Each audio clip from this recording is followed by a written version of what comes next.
할렐루야. 네, 오늘도 말씀을 사모하여 나오신 우리 모든 성도님들께 또 각 삶의 처소에서 또 사모함으로 또 영상으로 예배를 드리고 계시는 우리 모든 성도님들께 하나님의 크신 은혜와 또 평강이 또 주님께서 주시는 위로와 또 새 힘이 넘쳐나기를 간절히 원합니다. 오늘 제가 받들어 읽은 본문의 말씀 가운데 사도 바울이 달려가노라 라고 하는 고백을 두 번이나 강조하는 것을 보게 됩니다. 우리 위대한 믿음의 경주자였던 오늘 사도 바울의 이 서신을 통하여서 우리가 주일에 또 담임 목사님의 말씀을 통하여서 은혜 받았었던 그 믿음의 경주에 대해서 다시 한번 생각해 볼 때 하나님께서 우리에게 또 새로운 은혜 주시기를 간절히 소망합니다. 저는 특이하게도 학부를 제가 물리학을 전공을 했습니다. 그래서 제가 아이들을 대할 때 왜 이런지 알아? 이렇게 이제 아이들에게 설명을 이제 많이 해주려고 합니다. 제가 이제 큰 아이에게 자전거를 가르쳐 줄 때였어요. 이제 보조바퀴를 떼고 이제 두발 자전거를 시작하면서 이제 무서워하는 아이에게 이 바보 아빠가 이제 막 설명을 해주기 시작합니다. 아민아, 제 딸 이름이 아민이인데 바퀴가 돌아가기 시작하면 이 각운동량이 높아지고 있잖니.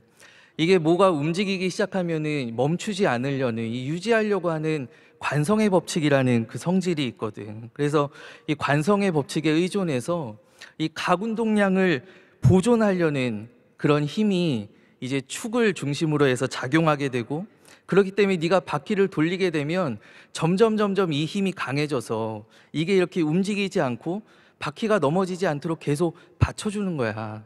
그러니까 네가 자전거 타고 페달을 밟으면 넘어지지 않아. 참 답답하죠. 답답한 아빠이죠. 그래서 제가 아무리 설명을 해줘도 이 아이의 두려움을 떨치는데 별로 도움이 되지가 않습니다. 사실 자전거의 원리나 이론은 실제로 우리가 자전거를 타는 데에는 별로 도움이 되지가 않죠. 그래서 이제 겨우 12살 난 딸 앞에서 잘난 척하는 그 저의 지식과 또 저의 모든 교만들을 내려놓고 제가 이제 붙잡고 가르쳐 주기를 시작합니다. 뒤에서 이제 밀어주면서 계속 굴려, 계속 페달을 밟으면 넘어지지 않아. 그러고 이제 살짝 손을 떼면서 계속 뒤에서 이제 외치는 거죠. 아민아, 계속 달려. 멈추면 안 돼. 멈추면 안 돼. 계속 가야 안 넘어져. 근데 우리의 믿음 생활도 저는 마찬가지인 것 같습니다. 때로는 방대한 어떤 성경적인 또 신학적인 지식보다 간단한 한마디가 우리의 믿음에 도움이 될 때가 참 많이 있지 않습니까? 오늘 우리의 신앙의 간단한 비밀은 자전거를 탈 때와 같이 멈추면 넘어진다라는 것입니다. 반대로 멈추지 않으면 우리는 계속해서 나아갈 수 있다라는 것이죠. 믿음의 경주는 절대로 멈추어 서서는 안 되는 것입니다. 오늘 사도 바울은 빌립보에 사랑하는 성도들에게 또 오늘을 살아가는 우리들에게 고백하기를, 형제들아, 나는 아직도 잡은 줄로 여기지 아니하고 저 표대를 향하여 계속 달려가노라 라고 고백합니다.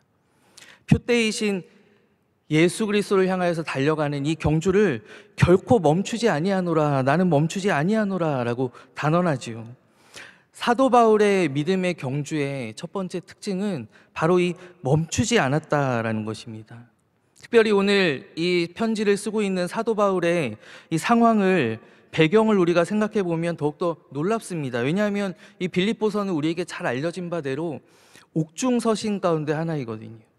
그러니까 사도 바울을 생각할 때 그는 육체적으로 구속되어 있고 여러 어쩔 수 없는 환경들 가운데 그는 강제적으로 멈추어져 있는 상황이다라는 것이, 멈추어져 있는 상황 가운데 그럼에도 그는 여전히 내가 달려가고 있다라고 담대하게 선포합니다.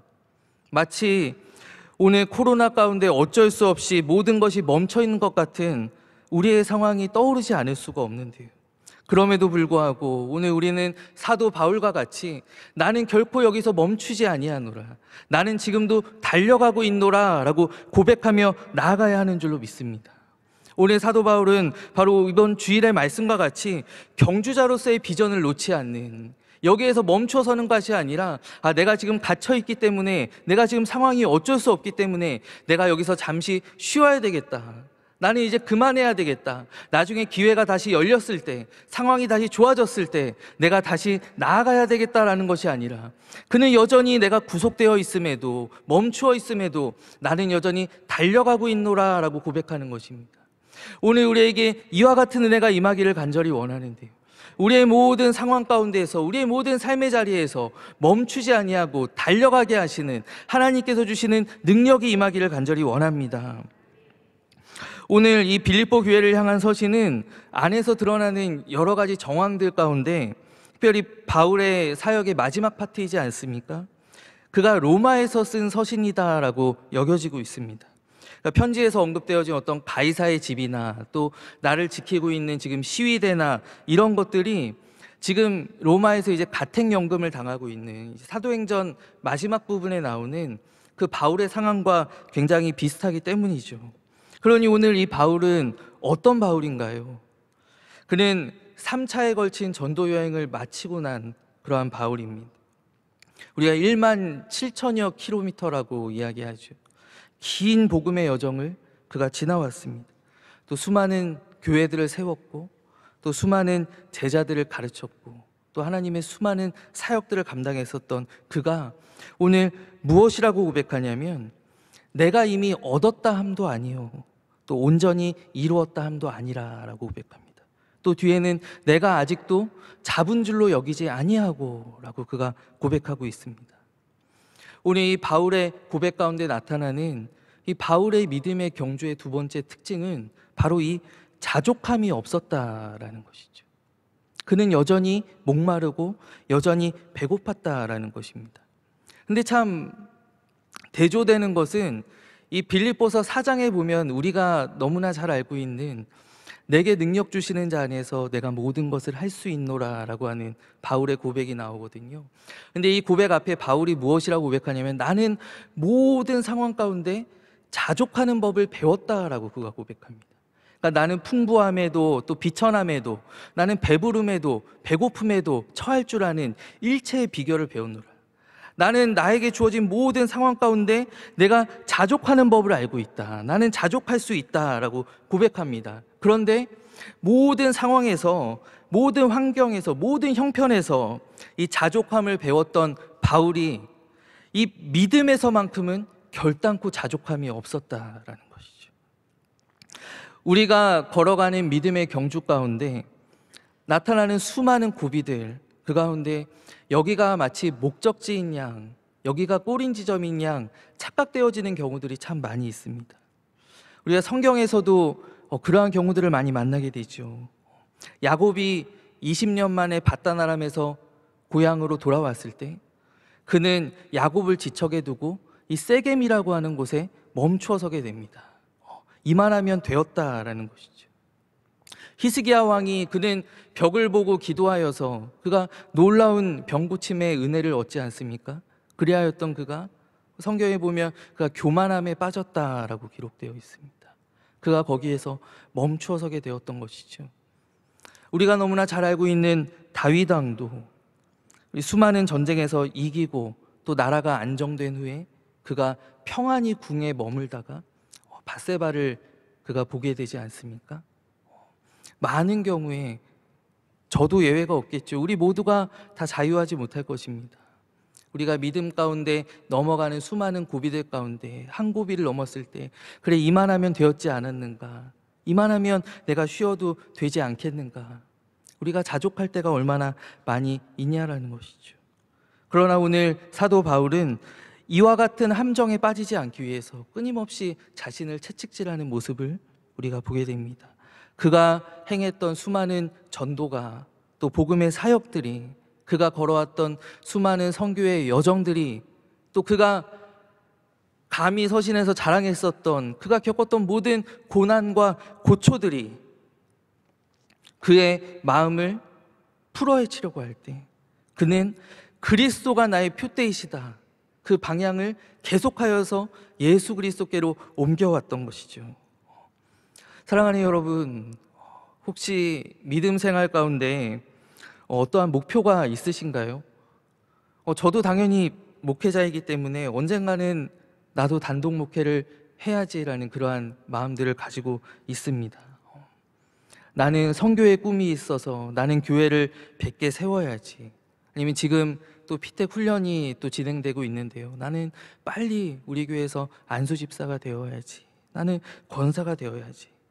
그리고 그 뒤를 생각해 본 적이 없으시다면 빨리 우리의 표대를, 우리의 목적지를 예수 그리스도께로 옮겨야 할 줄로 믿습니다. 바울은 끊임없이 내가 꼬린 지점을 지나왔다고 생각되어질 때마다 그는 끊임없이 아니야, 예수님이 나의 목표야, 예수님이 나의 표대야, 끊임없이 예수님을 향하여 시선을 고정하며 자신을 채찍질하며 믿음의 경주를 쉬지 아니하고 달려온 줄로 믿습니다.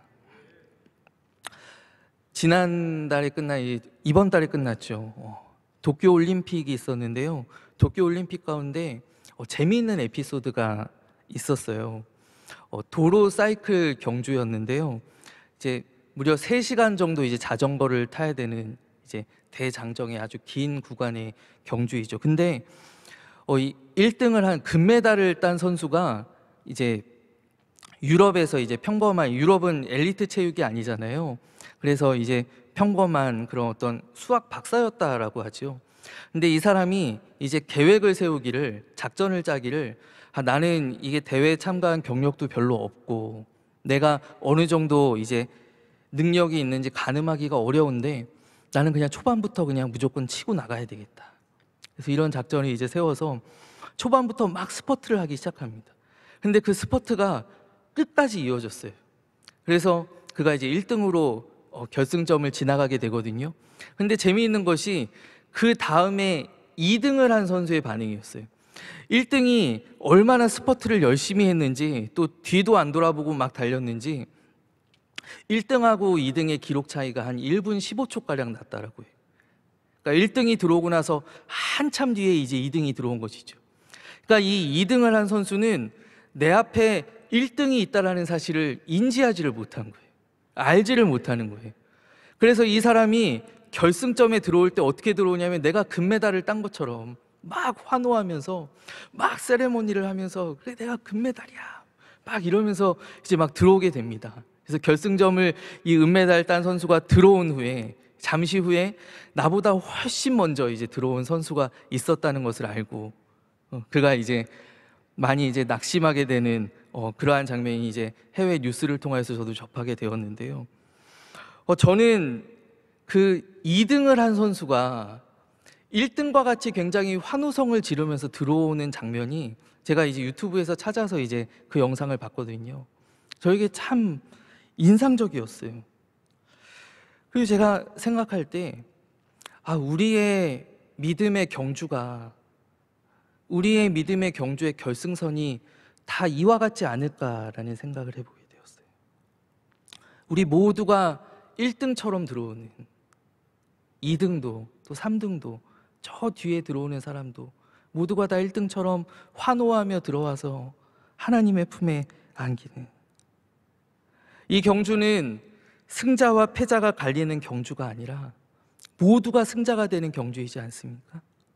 우리의 표대이신 예수 그리스도께서 우리의 결승점에서 우리를 기다리고 계실 때 내가 5달란트를 남겼든지 3달란트를 남겼든지 잘하였도다 착하고 충성된 종아, 우리 주님께서 칭찬하시는, 품에 안아주시는 바로 그러한 경주가 우리가 지금 달려가고 있는 믿음의 경주인 줄로 믿습니다.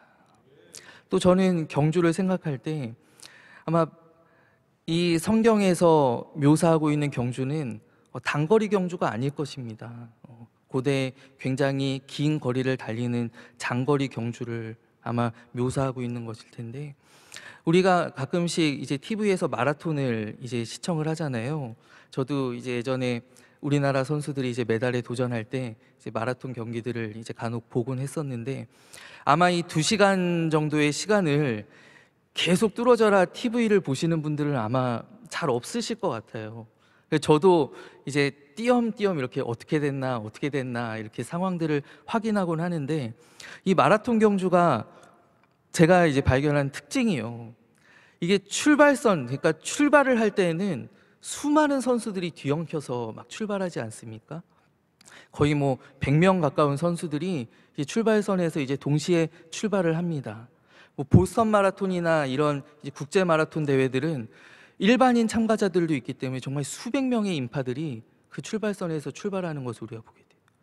근데 조금 있다가 이제 어떻게 됐나 하고 TV를 다시 켜보면은요, 그 수많은 출발선에 있던 사람들은 온데간데 없고 딱 화면에 한 사람이 나오는 거예요. 한 사람 내지는 두 사람 아니면 세 사람. 그러니까 1등도 혼자 달리고요, 저 뒤에 떨어져 있는 2등도 혼자 다니고요, 3등도 혼자 달리고요. 우리가 조금 그룹을 지어 있어 봐야 한 3명에서 한 5명 정도 그룹이 지어서 달려가네요. 그러니까 우리가 같이 출발했던 내 옆에 있던 사람들은 온데간데 없고 나 혼자 달려가고 있다라는 것이, 우리의 믿음의 경주가 이와 같지 않은 거예요.